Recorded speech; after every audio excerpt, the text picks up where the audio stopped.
Hello, my lovely viewers, and welcome. I am Kira, a romantic ace, and tonight we are streaming Chapter 11 of Endless Summer Book 3. So, with that, the stinger for Chapter 11 is Darkness looms over the Celestial.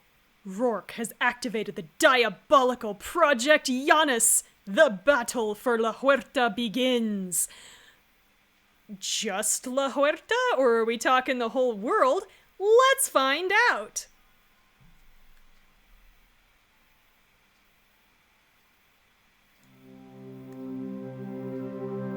So this is Act 9, Chapter 11. Like there's no tomorrow. We are still at Elistelle for the moment.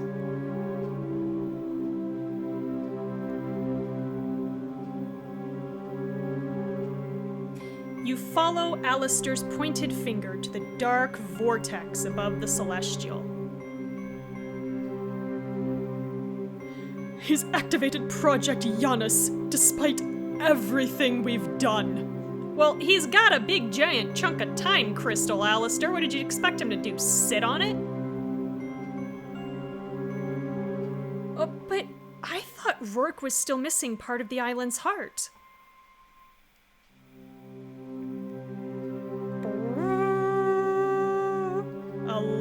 A horn blast sounds from the bows of Elistelle. Varen comes running toward you. He takes Diego's hand and looks across the group. It is a terrible omen, my friends. Cool. Terrible omen on the heels of, you know, Happy Festival Day. Because why not? I remember Ukjal talking about this. Yeah, too bad he got himself killed. On the final day of Ran Losti, a gaping hole will puncture the heavens, and all of existence will vanish through it. Awesome. Sounds like a great time. Just punching a hole straight through the universe because that's what Rourke thinks he should do. Awesome.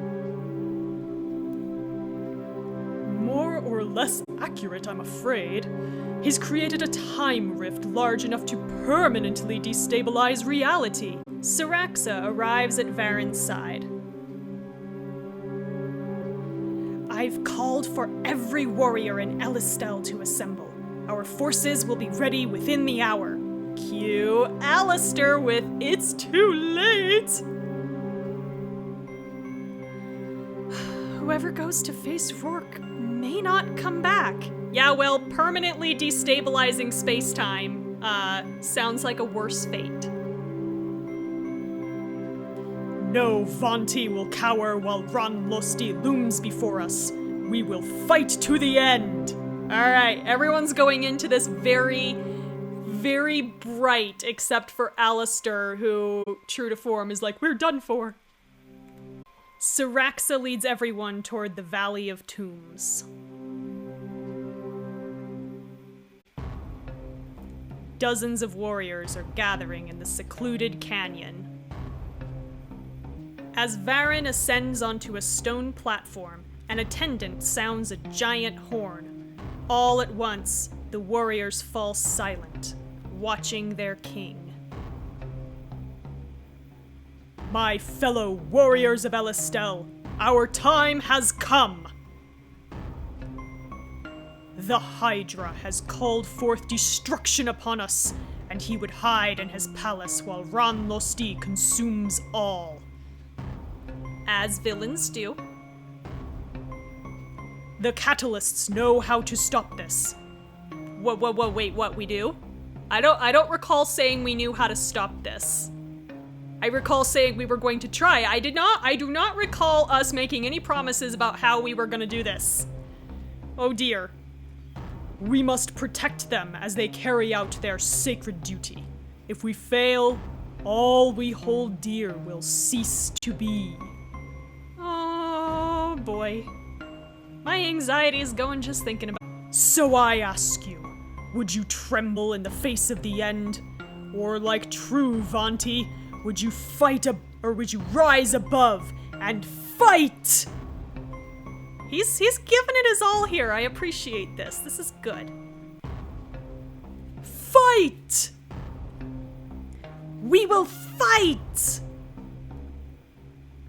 Fight! Saraxa is going to fuck some shit up. This is gonna be good. Tari squeezes through to the front of the crowd. No child. No child. Remember, this is the toddler with a vendetta. So first he wanted to fight a, 500-foot sea monster. Now he's going to try to save the world. Oh boy. Oh boy, honey, no, you gotta stay home. Catalyst! I wanna fight too! I know you do, baby, but the next war. Which I really hate saying, but the next war. Tari, I told you to join the children. But I'm a Vanti warrior. My Elishar says we all have to fight. Some of us have to protect the children, Tari. You need to go back and protect the children. Tari, we can say, hide and stay safe. Or defend your people. Yeah, hide and stay safe isn't gonna go over well with this kid. So, Tari, defend your people. While we fight the Hydra, hardly anyone will be guarding the city. Do you think you could do that for me? Yes. Good girl. Good girl. I like it. Of course. I'll keep all my people safe. Yeah. Should we really be encouraging a child to fight? Grace, he's like 4. Just calm down. Oh, Craig is now close with us. Oh my. I did not see that coming. Of all the secondary characters, Craig was not the one I figured, but here we are. Hey, it's not like anyone's coming to Ellistel. The little guy needs something to do. Go now, Tari. I will. Please come back safe, okay? Yeah, this poor kid already lost both his parents, to a sea monster, and now his adoptive mother is going off literally to fight the demon of, all their stories. This is like your mom, you're like 4. This is like your mom going off to fight the devil. Literally. This poor child. And you do the same, my brave boy.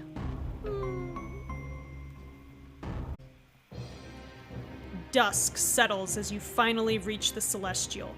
The vortex looms high above, drawing the sky toward its spiraling center. Oh boy. Along the hotel's lower floors, thick metal shutters block every door and window. Oh, you chicken shit. Well, it's what, 12 floors that this does? So, Varen got in without a problem last time. I know we didn't barricade last time, but he would have anyway. So clearly the Vanti know what to do here. Don't worry about it. Owls, report your findings.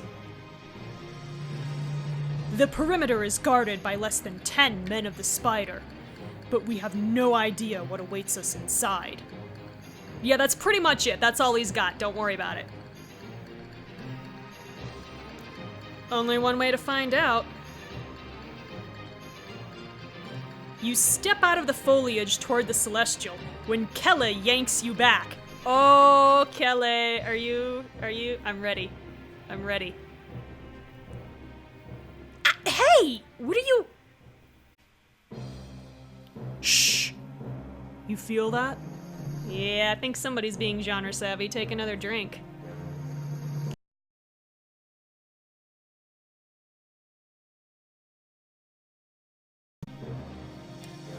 Thump. Thump. Thump.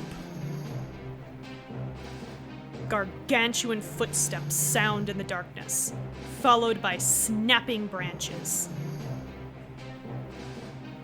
Defensive positions! In the moonlight, you see a towering white figure burst through the canopy. Oh, is this who I think it is? Yeah! Our roaring Yeti friend! Furball scampers up to her and places his front paws on a massive white foot. Yay, Furball! Nobody hurt Furball! I will smack somebody down if you hurt Furball. This is the time to say, by the way, that I would remember it if something happened to Furball. Nothing happens to Furball. Baby! Look at him, he's so cute. It's alright, bros. This one's a friend. The Yeti crouches down and licks Furball's head, growling affectionately. Happy Yeti growl. I'll voice Furball, but I'm really horrible at, like, any other animal. Vaunty warriors lower their weapons, uttering exclamatory oaths under their breath. Oh yeah, did we forget to mention we have a Yeti, guys? We got a Yeti. That's great and all, but how's the abominable snow woman gonna help? Well, first of all, thank you for gendering the Yeti correctly, and second of all, tank! Tanks are good, especially when you're going up against, you know, very solid barricades. Tanks are good, Jake. I know you're a, you know, plane guy, but sometimes you need a tank. You look toward the window of your old suite, several stories above the blockade, and an idea strikes you. Hey, Varen, remember when you swung in and killed Jake? Yeah, do you remember that? Oh, no, you don't, because I rewound time. But anyway, you swung in. Guardian, maybe you could take me up there? On your back? You gesture up at the window, hoping you make sense. You can't honestly expect a happy Yeti growl. Apparently, I can. The Yeti flattens as though offering her back to you. Alright, y'all, I'm gonna ride a Yeti up the side of a building. Y'all ready for this? Da-na-na-na-na-na. Sorry. Here, I got some rope. I can come and string a line for people to climb up. Sounds good. Diego, wanna ride? Why Diego? Yes, yes, and yes! He's so excited. Intruders coming! Fire at will! Oh, you guys are so screwed. I have a Yeti. Defend the catalysts! For Alistel! Hey, yo, no, we got a Yeti! Let the Yeti handle this. If they could have killed her, they'd have done it by now. Two arachnid operatives place themselves in between the Yeti and the Celestial. This seems like a bad plan. Without breaking her sprint, she headbutts them with her great horns, sending both of them flying. Yeah! Ah! Ugh! Good Yeti. Yeah. This is awesome. Happy Yeti growl. This is fantastic. The Yeti reaches the broken window of your suite, and you hastily climb off. We survived. Yeah. I wonder if the candles in here have burned out by now. Bullets suddenly strike the Yeti, staining patches of her white fur red. Oh, no, no, no, no, no. No, no, no, no. No! Angry Yeti noise! She launches from the open window and swings her way down to the snipers, who are probably regretting their life choices right about now. Oh, great! You made it angry! It's coming! Yeah, while we got the distraction, let's get everyone inside. I'll start feeding the rope down. Yeah, how long is this rope? Soon, a steady stream of your friends and Vanti warriors are climbing up into the suite. Everybody's got really good grip strength.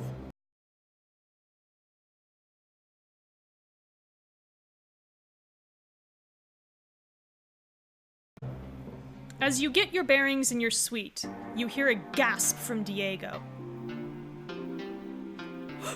Kira, is that what I think it is? He points to your bed, where a red spacesuit is carefully laid out. What the? It can't be a coincidence. The Endless must have placed it here for you. I wonder if it still retains any time travel functionality. Well, that could be pretty handy.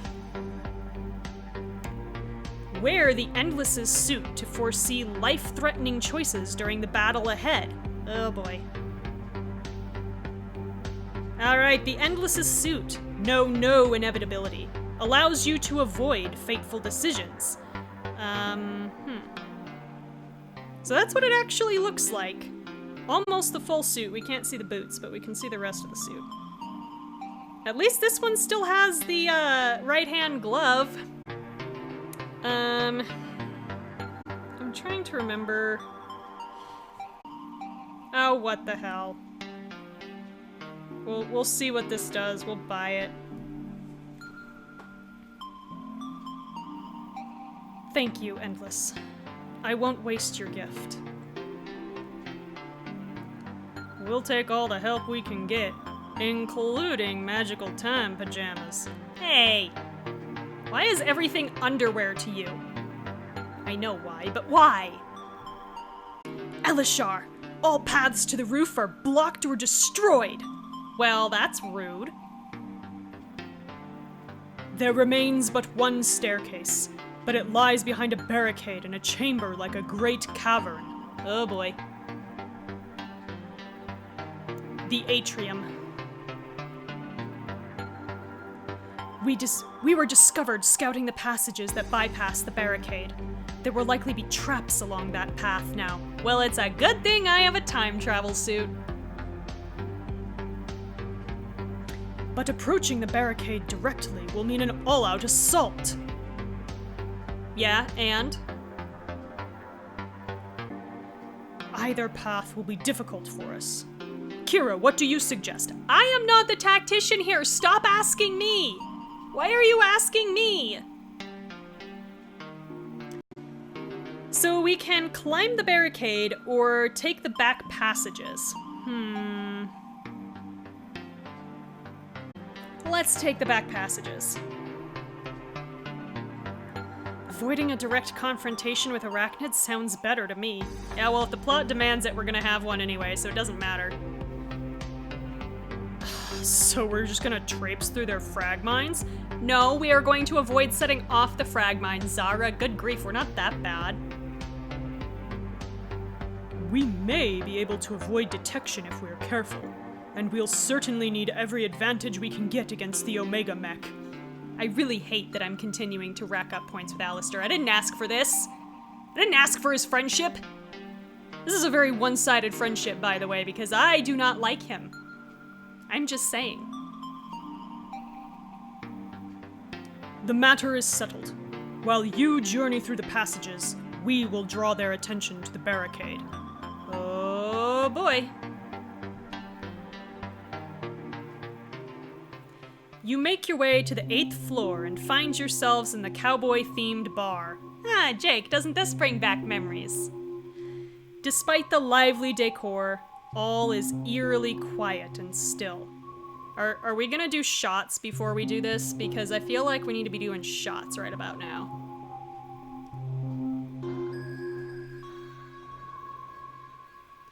Something's not right. Scanning the room, You notice several silhouettes along the walls. Something glints on the floor, but you can't make out what it is. It's bad, whatever it is.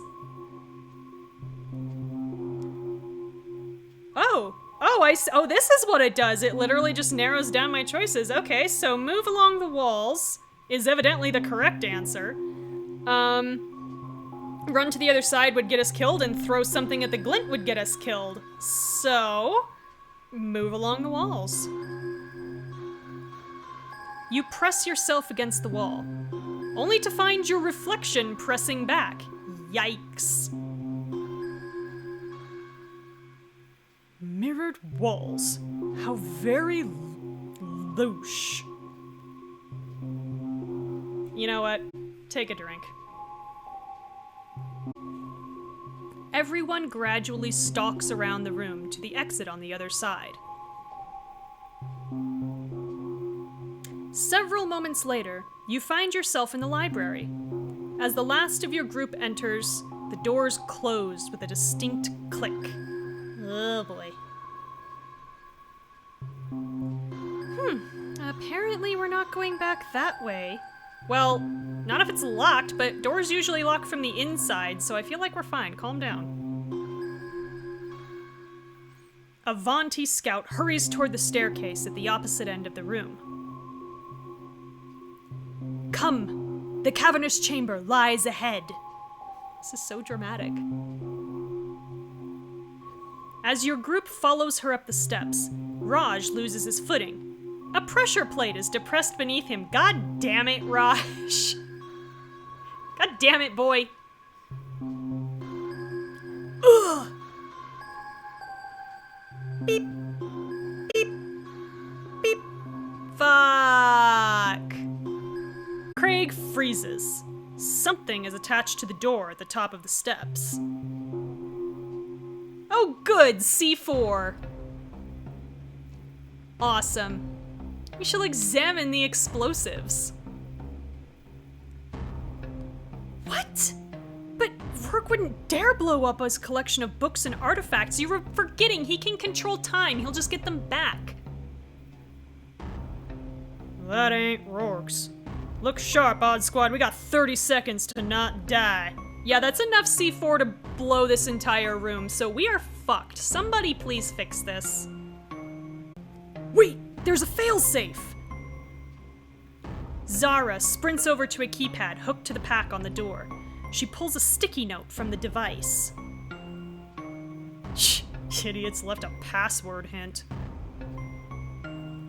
I am a remedy without a cure. I am everywhere and nowhere.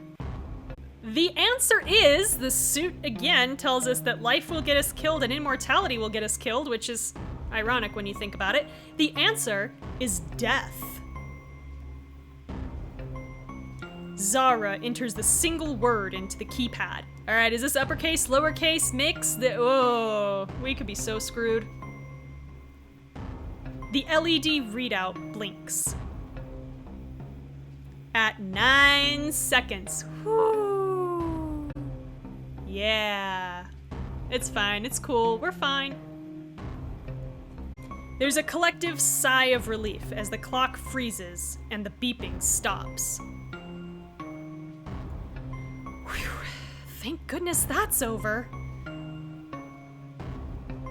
I thought we were gonna have to cut colored wires in the right order or something. Zara meticulously detaches the pack and opens the door. All right, everyone. Let's go show Rourke what we're made of. Yeah! What exactly is that? Through a distant archway, you see a battle taking place beside a makeshift barricade. Oh boy. I don't think they know we're here yet. Shh! Everybody shut up! Everyone moves as quietly as possible toward hiding places, because none of us know where we're going. A man wearing a metal exoskeleton strides into the middle of the atrium, silhouetted by a beam of moonlight. You catch a whiff of cigar smoke. Oh, shit. Oh, shit. I guess this is the chapter with named character death. Okay. Fuck. Here we go. Well, well. Look who came to join the party. Before you can reply, Lundgren hefts a huge gun and deploys a missile at the archway leading to the lobby. Fun. Ah! The barricade and those on it are overwhelmed by collapsing rubble. Soon, you're completely blocked in. A handful of arachnid operatives course into the room behind Lundgren. He cannot have this many people left. Come on. If our tally was right, Elishar, these are the only remaining forces.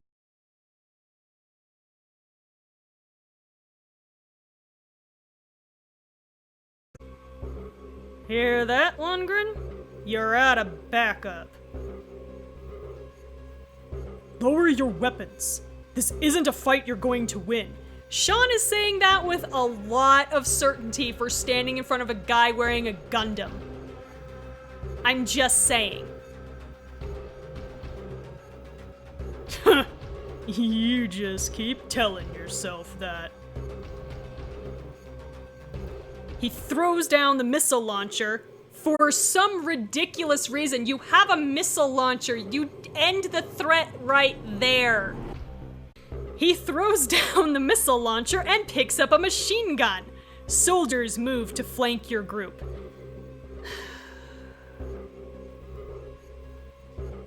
Lundgren, we can say, the world is gone, don't you care? Or, is this really worth the money? I'm gonna go with no, he doesn't care that the world is gone. Really, I don't want to say either one of these because they don't make any difference, but I'm gonna go with Lundgren. Is this really worth the money? Oh, yes. Every damn penny. Wow. I didn't realize destroying the entire world was such a cheap job. Holy shit, Michelle for the kill. Take a drink. I mean, she's technically not our rival, but goddamn. Yeah, Rourke better have promised you more than a paycheck, or you're even stupider than you look. Especially since you left a password hint on your booby trap. Just saying.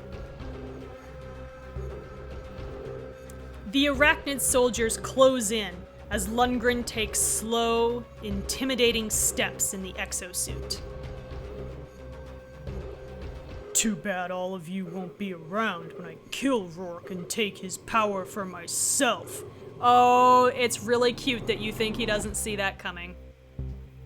It's adorable. Everyone scatter! Kelly just swooping in. Boy, good job. As the group runs in different directions, the soldiers pursue you with batons raised to strike. Not guns raised to kill, batons raised to strike. Elite Special Ops Squad told to prevent these people from interfering with the project at all costs. And we clearly have firearms and we are not going to use them. Yeah. Jake, behind you! Jake turns and punches an arachnid soldier twice in the neck, dropping them. His back presses to yours as troops surround you. Oh my god, he is so dramatic. So dramatic. Ready to dance, Kira? This is not what I had in mind. With you? Always. How good can our mobility be in this suit? Good duck! He spins and catches an arachnid's wrist before they can land a blow, punching low in the gut and taking their weapon. Lundgren leans toward you from across the atrium. Party's over. Time to die. I had a missile launcher and an automatic rifle, but now I've decided... Yeah, whatever. Here we go. A shoulder panel on his exosuit opens, and a barrage of heat-seeking missiles hurtles towards you. Yup. Run! Run for the doorway, I guess. You sprint headlong toward a doorway, the missiles rapidly closing the gap. Fuck. Slamming the door shut, you cause the projectiles to swerve in random directions. A series of devastating blasts tear the atrium apart. This seems like a fundamental design flaw in your missiles when they can be defeated by a door. Smoke and dust from shattered stonework billow across the room. You and your friends regroup in the haze. Think a little smoke screen's gonna help you now? Considering the fact we're not all dead, yes, I think it's going almost according to plan. What's our play? We're outgunned here. We've gotta take his toys away or we're toast. If we ambush all at once, he won't be able to handle everyone. However, the suit tells us Estella's plan will get us killed.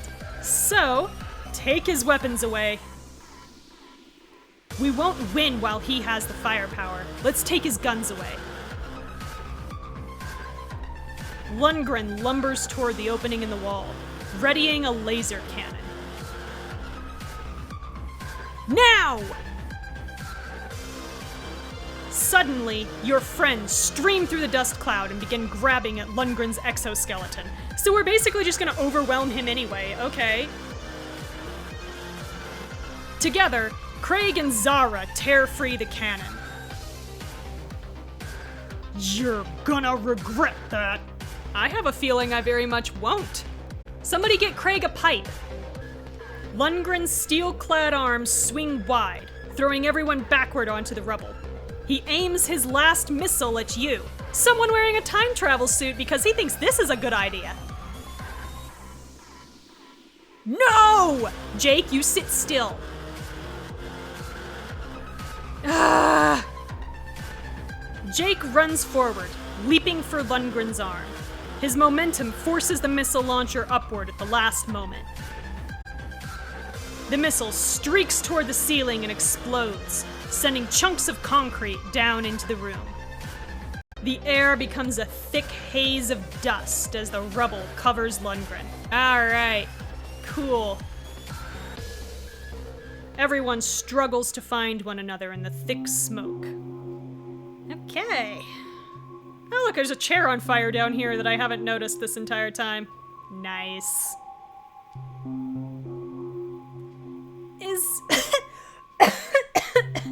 Is it over? Jake runs over to Mike, who doubles over. Oh no. Boy. No, no, no. Mike, what's hurt? I think a lot of me is broken. Well, okay, that's been true for a while, but we still need to be more specific. The pile of rubble begins to shift. God fucking damn it. Okay. Lundgren rises, blood pouring down the side of his face. You done yet? I can do this all night. Okay, well, we don't got that kind of time, so... Come on! Hit me! What? Who says that? You look around for weapons, for anything that you can use to fight. Someone get Craig a pipe! I have been telling you! Mike hobbles to his feet and looks at you meaningfully. God God damn it. Do me a favor? No! I will not do you any favors. I will do nobody any favors, because when you start asking me to do favors, it means you're planning on dying. It's med time anyway. Take a drink. And also because I'm gonna need it. Yes?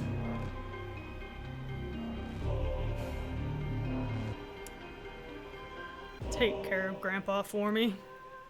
Oh. Mike? What are you? God damn it.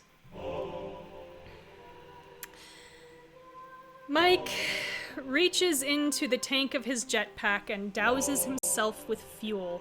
This is a terrible, terrible, terrible way to go. Ah! God damn it. Mike uses all of his strength to launch himself onto Lundgren, arms slipping between the steel beams of his exoskeleton. Fuck. God damn it, Mike, stop! Your friends throw themselves onto Jake before he can rush forward, tears streaming down his face. It's fine, he just has to watch his best friend die twice. It's cool. Mike finally tears the cigar from Lundgren's mouth. The jetpack roars into life, sending the two of them rocketing through the hole in the ceiling. I hope you burn slow, you bastard! Black smoke streaks behind them as they rise into the swirling sky. Boom! A massive fireball consumes them both.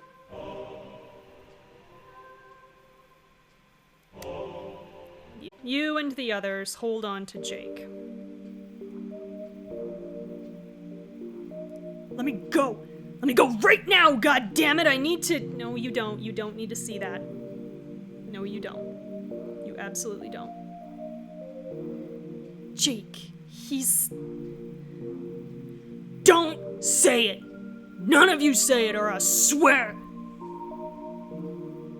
As the fire clears and blackened ash falls away, it becomes clear that nothing is left of Mike. Jake slumps helplessly to the floor, the fight in him lost. So we can say, I'm so sorry, which has a 100% chance of success, thank God, or he won't die in vain, which is a honestly terrible thing to say.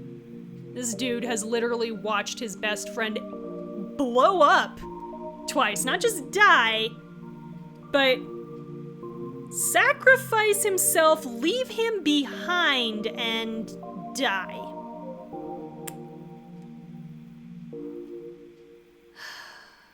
This is terrible. This is terrible. I'm so sorry. Kira, I was supposed to save him. I know.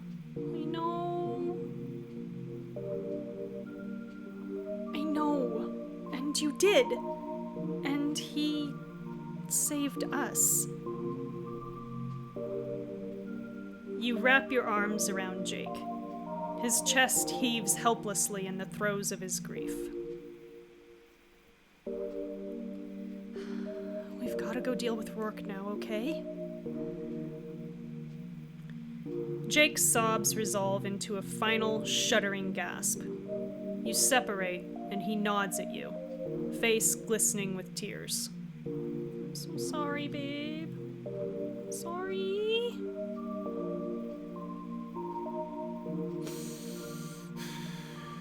Let's go, then.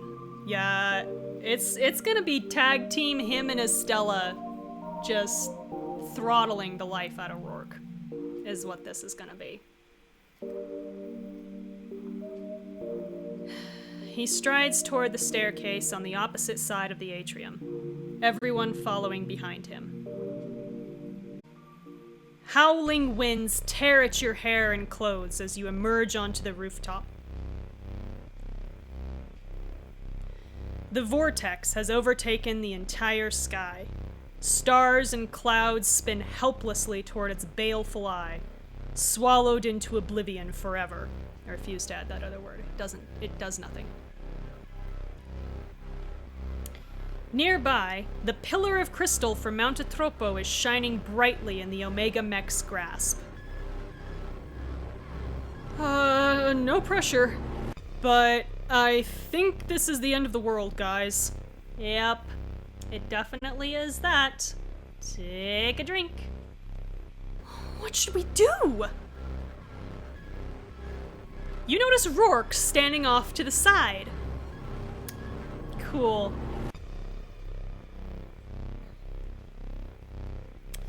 Space-time is more fragile than it looks.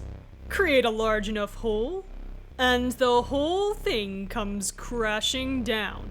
Or, you've just created a black hole and we're all hurtling through it. Good job, asshole. He sets down a martini glass and pulls out a weathered Polaroid photo. Cool. Tell me, Kira, do you believe in destiny? I believe in, we can say, stopping your deranged plan, bringing you to justice, or throwing you off this roof. Wow. Wow. We can just, like, go for the kill here, huh? I mean, I believe in all of these things. Okay, but what was that thing? Whoever invokes justice first wins, I think. So I guess I gotta go with that, don't I? I guess I gotta go with that. I believe in bringing you to justice. I'm non-specific as to what kind of justice that is. I'm on board with that idea. Okay, Craig is no longer close with us. I feel marginally better about life now, because that was really weird. He's gotta be trying to play us. Don't fall for it.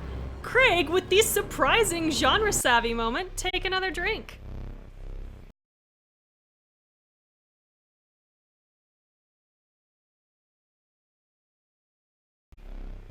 I know you distrust me, Kira. No shit. But consider the fact that I've never acted to harm you. No, you just ordered your fixer to kill us instead. Take another drink.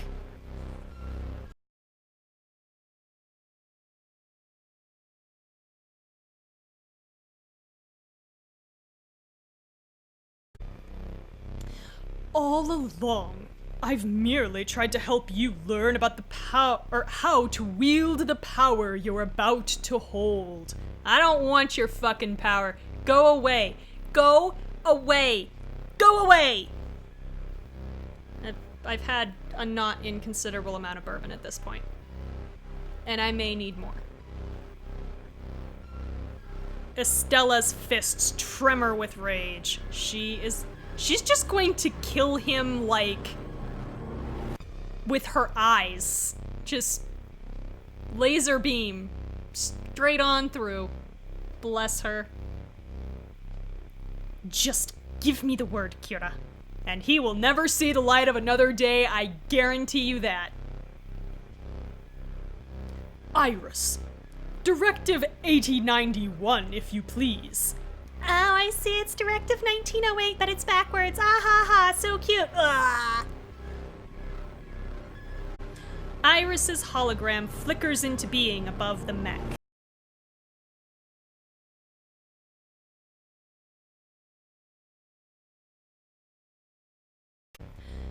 Activating Omega Pilot Protocol. The gargantuan robot suddenly lunges down and grabs Estella with its free hand. No, Estella's going to kill a robot now. Ah! Let me go! Yes, give her power. That's a good idea, Rourke. Everyone rushes forward to help her. Furball leaps onto the mech's arm, breathing patches of frost onto the machine's armored shell. That's a good boy! Good boy, Furball! Huff! Huff! Good boy! He's helping. Estella thrashes in vain as she's lifted off her feet and thrust into the mech's cockpit. No! Estella! The project requires an enormous amount of energy. The sheer number of tachyons coursing through the device would quickly kill me. He doesn't know what those are. He's just saying words. But Estella is young and strong, indomitable, a true Rourke.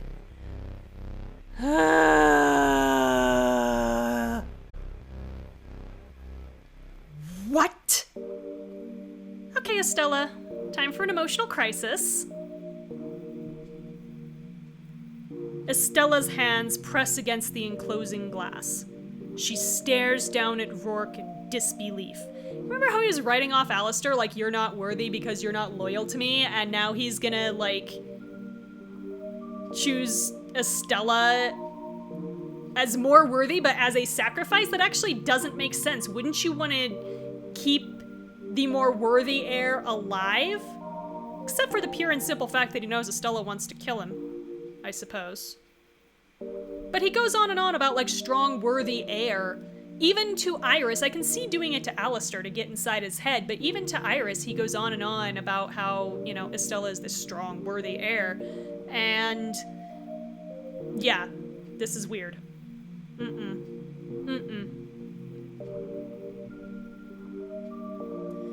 I loved your mother, Olivia, very much. Oh, fuck you. And I believe she loved me too, in her way, which was probably the way of humans. Like, good people who like, have feelings and aren't evil. Somebody just stop him talking. I regret her passing with every day. I truly do. I only ordered her death. It's fine. I totally regret it now. Fuck you, fuck you, fuck you, fuck you. Fuck you. Have I said it enough times yet? Fuck you. Okay. You bastard. You bastard! Yeah, see, this would be the moment for Estella's Ember of Hope, but we had to do that clear the hell back in, what, chapter 1? Because that made sense. That's it. You just crossed the line, you piece of... What, this was the line? This was the moment, Jake. Everything else up till now was fine, but this was it, huh? Alright. Okay. Jake grabs Rourke and hurls him to the ground. Attaboy. Do it. We're done. Oh! Imagine someone laying hands upon me! Everett Alistair Rourke! How dare you, sir! How dare you indeed!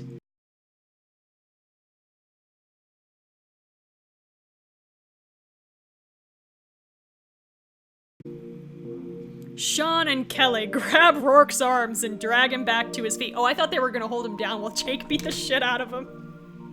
That's what I thought was coming, and I was gonna be like, wow, face heel turn from Sean, but apparently not.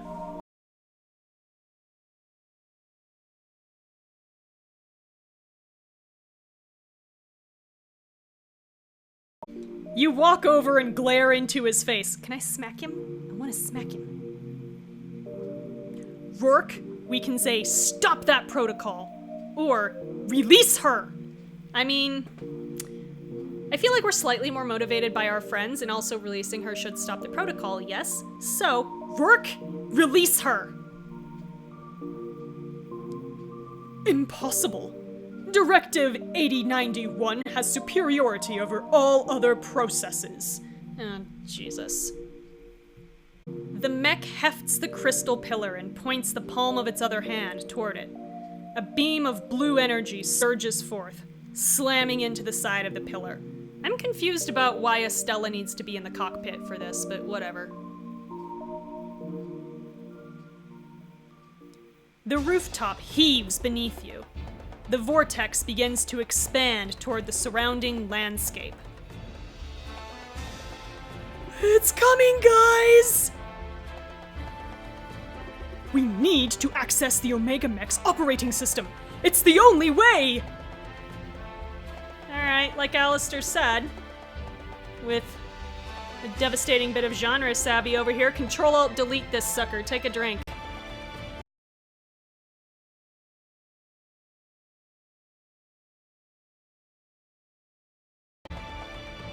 Zara and Craig brace against each other. She points at a thatched gazebo behind the Omega Mech. Boost me onto that roof?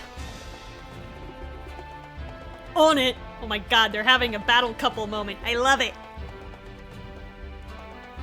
Craig helps Zara get on top of the gazebo, and she reaches up toward the mech. It's no use. You heard Iris. Now that Directive 1908 has been... Oof! Uh-huh. Take another drink and I feel like somebody is done with his sneering. Michelle pulls a loop of gauze over Rourke's mouth. Yeah. Not another word. A display screen illuminates Zara's face as she types several commands. There we go. That should... The screen flashes red. Damn it! What? Oh, come on! Estella tries to move the mech's arms, to no avail. Red light continues to flicker across Zara's focused expression as she studies the screen. No, that doesn't make sense. I don't get why it would... Damn it, this should work! Something screwed up, I don't understand. Oh boy. Someone's having a moment.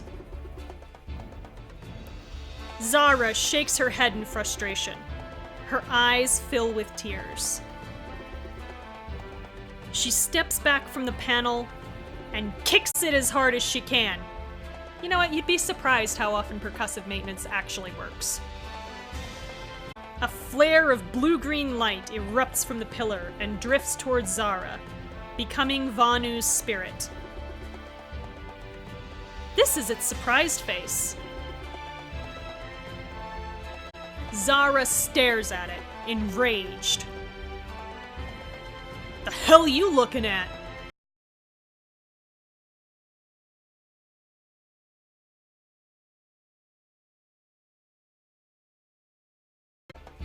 Vanu extends a small tablet device toward her urgently. Not urgingly, urgently. There's literally already a word for this. Alright, so we can tell her to use the tablet for 12 diamonds or ignore Vanu. Nope. Zara, use the ghost tablet.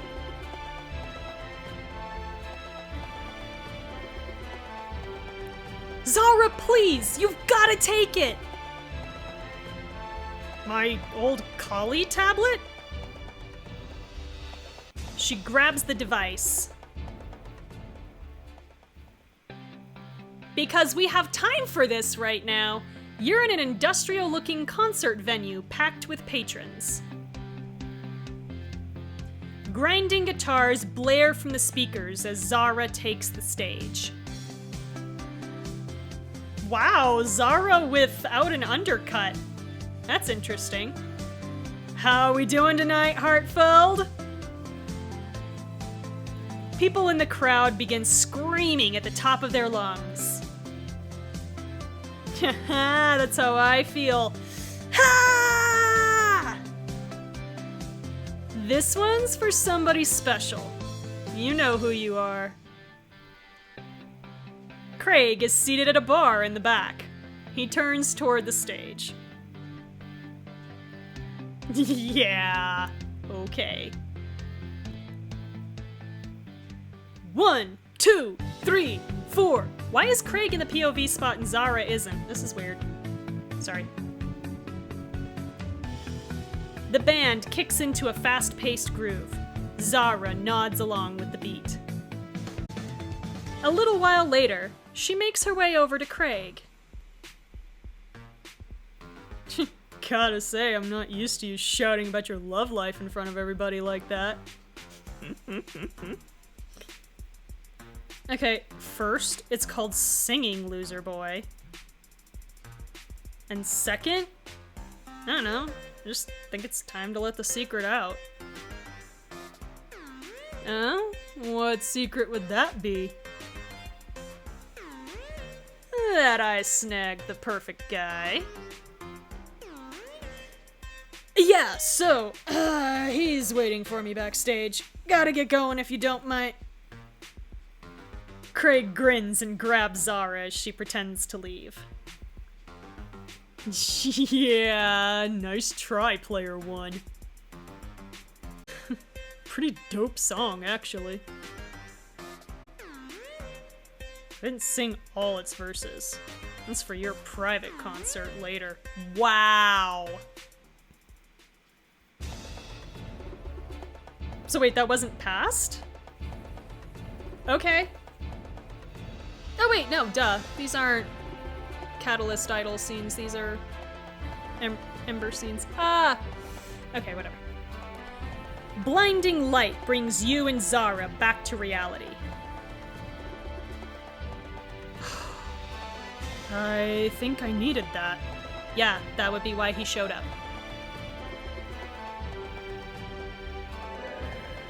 Alright! Look at that finished collection. Ah, still pissed about Alistair's. Very, very, very upset about Alistair's. We have collected 11 of the 11 Embers of Hope. Aha! Zara logs into her old tablet. Her eyebrows suddenly raise. There's another system here. Iris! She crouches, rests the device in her lap, and begins entering commands as fast as her fingers will move. Warning! Authorizations compromised. Iris's hologram glitches wildly. She speaks in a strange, disjointed voice. This OS got owned by the Lake Queen. I don't know how you speak in Leet, but there you go. Haha, that's what I'm talking about, Z. Yeah. Restoring Imogen's access. What? The beam firing on the crystal pillar abruptly ceases.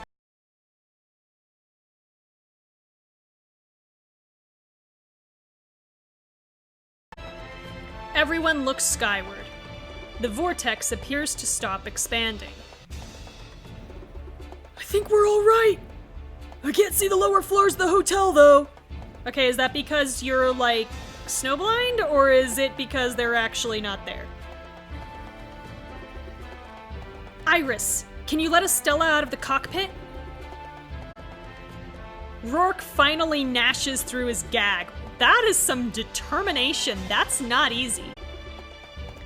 Is that really what you'd want to do, Iris? Set Olivia's daughter free? Shut up. No one asked you. Take a drink. Let me out a drink. Michelle slaps Rourke and keeps her finger pointed at his face. Oh, this is gonna be good. Shut the hell up. I do. I have a weird soft spot for Michelle. She's got a delightful arc. Iris, Please, let me out. Estella. Feeling wells up in Iris's translucent eyes. The Omega mech lowers itself, and the cockpit slowly opens. Of course. I owe it to your mother to do the right thing. The mech sets down the crystal pillar, which still blazes as if lit from within by fire. Estella runs out of the cockpit to safety. Alright. Cool. Whew. Don't you dare! Your programming exists to see this through. You stupid cow! Activate directive! Somebody stop him talking! I don't care how! Throw him off the damn building, we don't need him anymore. Sean and Kelly drag Rourke to the ground. Iris smirks at his prone form. Come on, Iris. Come on. Sorry, I didn't catch that. Yeah! I love it when a plan comes together. She quickly turns to Alistair. Alistair, I know discovering your true nature has been very difficult. But please know, you will always be my son, even though he refused to be a father to you.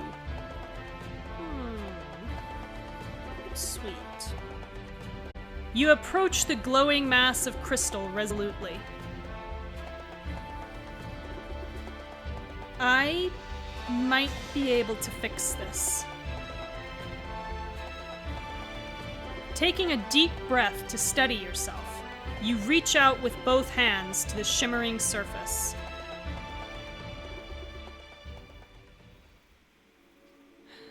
An alien landscape surrounds you. Cliffs rise in strange, sweeping shapes from a crater-marked plain. Blue flames catch along rock and soil alike, billowing in the air. Anyone here? A wind rises, and with it comes the sound of anguished wailing.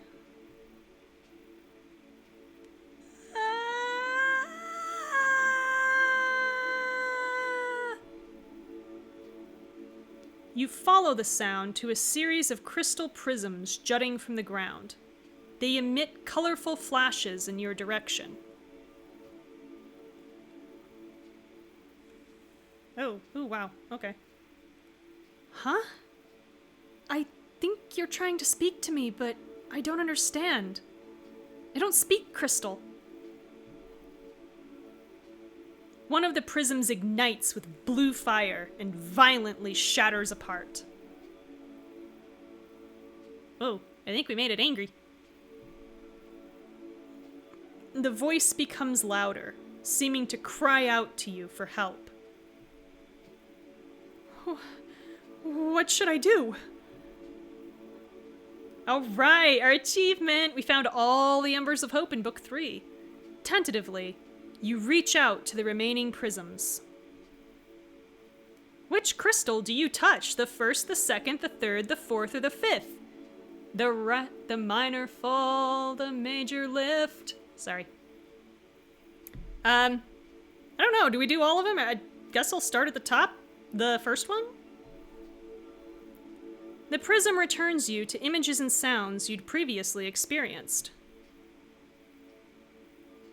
Zara and Craig are at a bar in an industrial-looking concert venue. Pretty dope song, actually.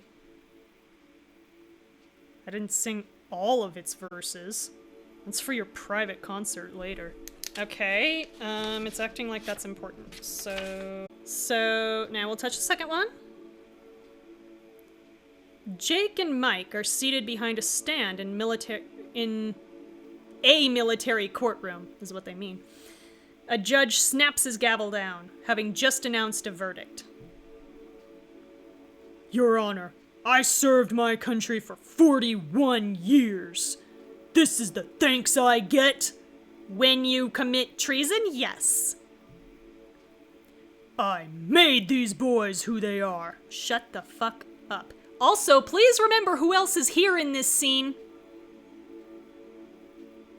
Do you remember who else is here in this scene, kids? Say it with me. Mike!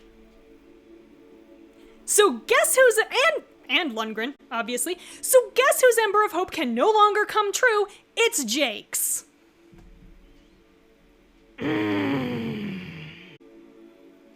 Jake stands and looks Lundgren in the eyes, which he can never do now. I didn't become who I am because of you. I became who I am in spite of you. And now you've got plenty of time. Okay. And now you've got plenty of time to think about what a spineless piece of garbage you are. Okay, touch the third crystal. In an open office, Craig and Sean set down video game controllers. Sean beams a smile at Craig. Since getting this job, I gotta say, I feel like you've come into your own. Alright, own. Alright, so far we have I'm going to assume its own time is what we have so far, so... You shall touch the fourth crystal. Grace and Michelle look out across the skyline from a balcony outside an art gallery. You know, when I was little, she gave me this glass box full of butterflies. Beautiful specimens in... Okay, in its own time is probably what this is. Alright. Beautiful specimens in every color of the rainbow. It was my most prized possession. And finally, the fifth crystal.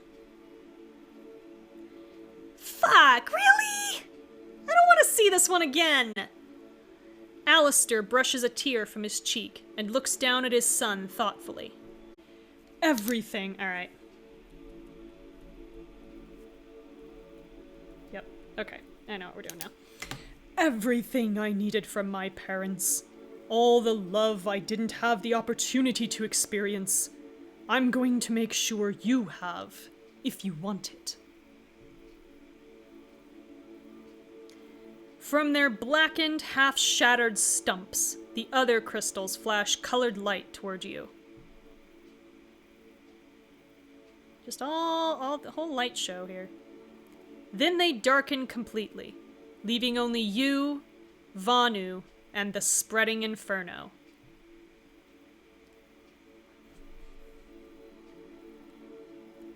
Vanu, listen to me. The first word I'll say is... Alright. Yep. Here we go. The first word I'll say is everything.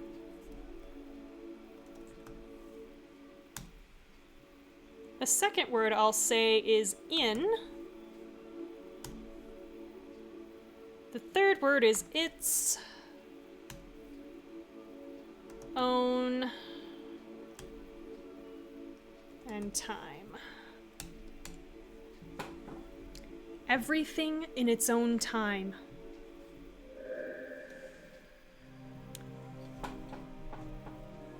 That did something.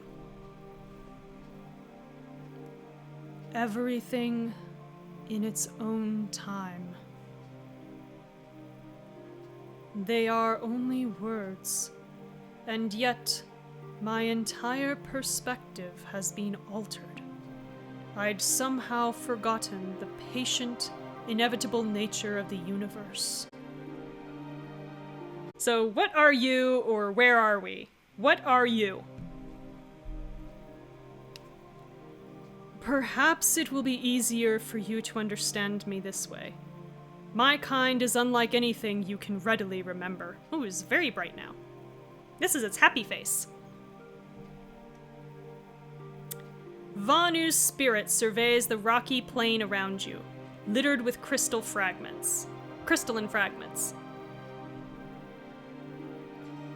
When the fires came, they consumed everything I'd ever known. And when the planet was finally torn apart, I was hurtled through space, ultimately arriving on Earth. In my TARDIS. Upon my impact, La Huerta was dragged up from the molten mantle. And as the fire coursed through me, time shattered apart.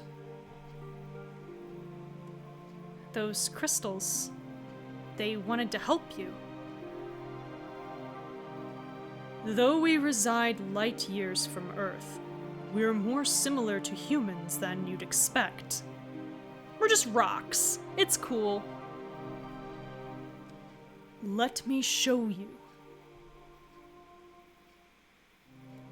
Like us, your hearts hold immeasurable power. Diego sits alone, gazing sadly out the window as the charter plane departs for La Huerta. Oh my god, Diego with short hair and no beard. Wow, we haven't seen this in a long time. Poor baby's so sad. He closes his eyes and leans back, imagining. When you feel deeply, you can stop time. You can hold a single fleeting moment inside of you for a lifetime, never losing your conviction. The Endless stands in the far doorway of the threshold, watching rows of empty pedestals. Just chillin', like you do when you're old and you have fire over your hand. Which we still never got an answer about, by the way. Why does she have this? Who knows? You can go back over and over, seeking to change events that took something away from you. You might even convince yourself you've done it, all the while merely prolonging your loss. Wow, no, this is getting too real. Ouch. Rourke floats silently in his tank, like an infant waiting to be born.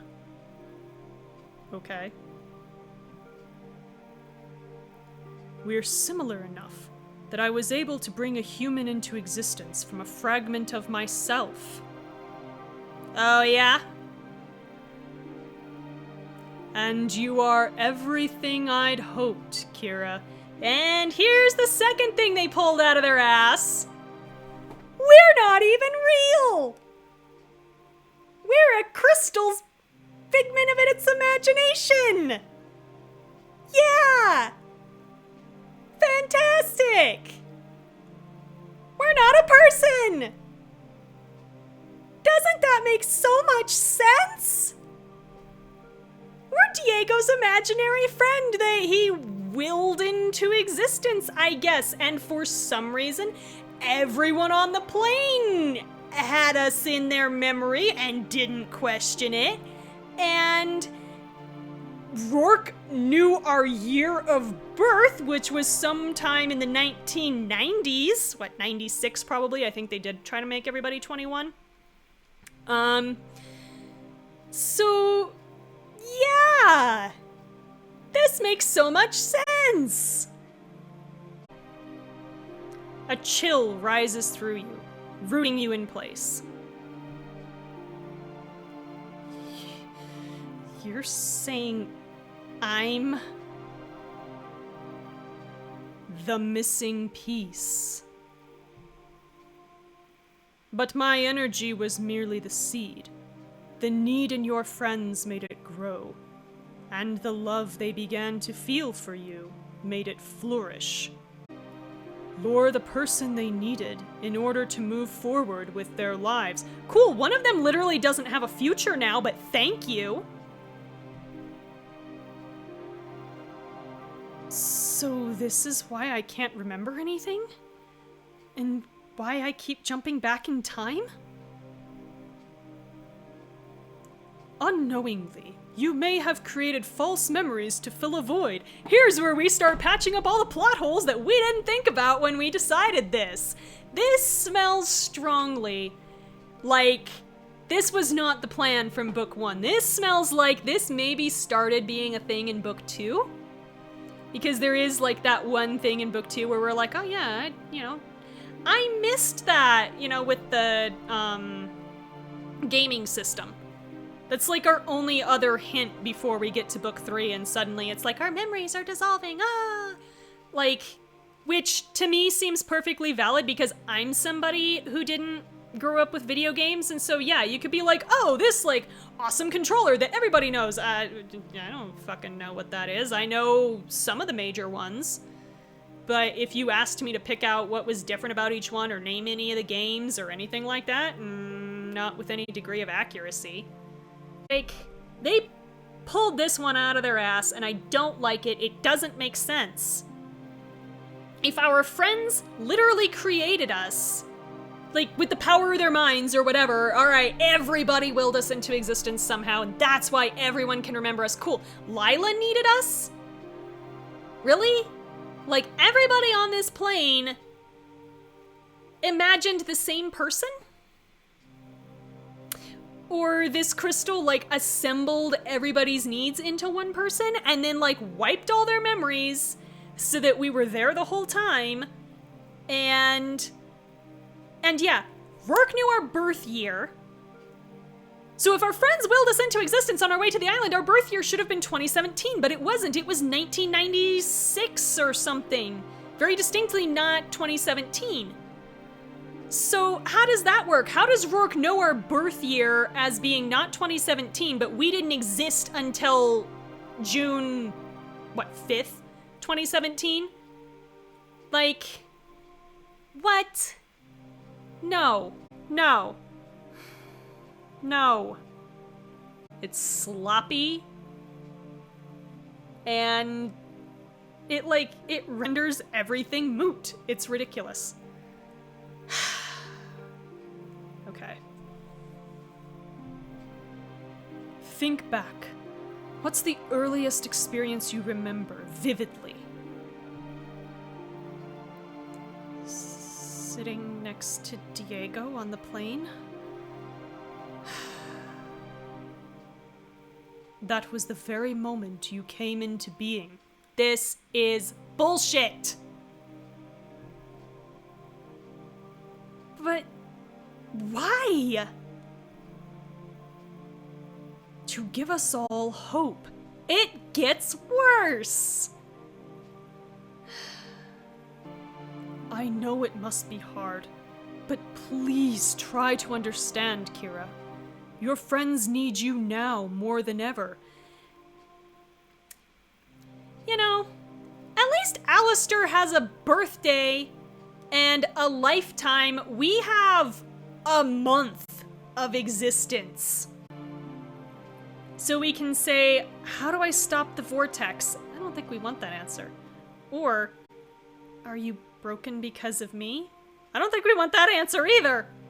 I don't know, she is still pretty worried. How do I stop the vortex? Can we still fix the Earth and get everyone home? 3 potential futures issue from this moment. Oh boy! Rourke's project could be resumed, and the Earth taken to a past it never had. Your friends will be as they were, and you will be with them.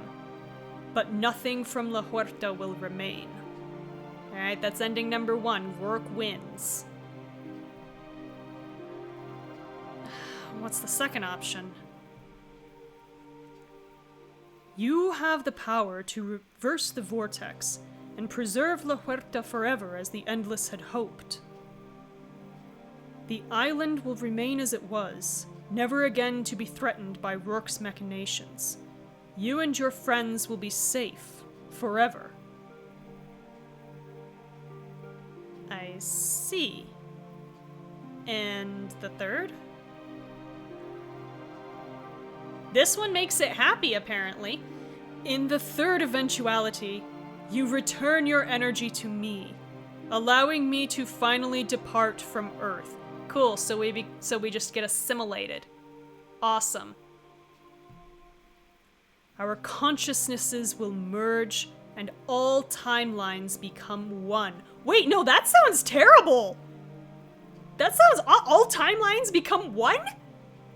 You just over here talking about how Rourke's gonna, like, remake the planet. All timelines become one? What the hell does that mean? And that's it? It has to be one of those three? It sounds like some bullshit, man. Like, all phenomenal cosmic powers and I only get 3 options? What? We cannot control our circumstances, only how we choose to navigate them. You created a whole entire person and you're gonna talk to me about not controlling our circumstances? Fuck you. You made a person. What should I choose? Sure, now we ask for advice. From the thing that lit up when it's like, you assimilate into me. I don't know, that sounds like some villain shit. As ever, that is a question only you can answer, Kira. No, don't put this kind of... People keep expecting me to make decisions I am not qualified to make.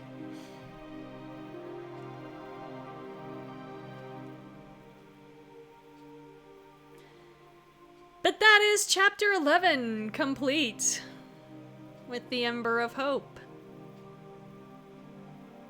Cool. Yeah.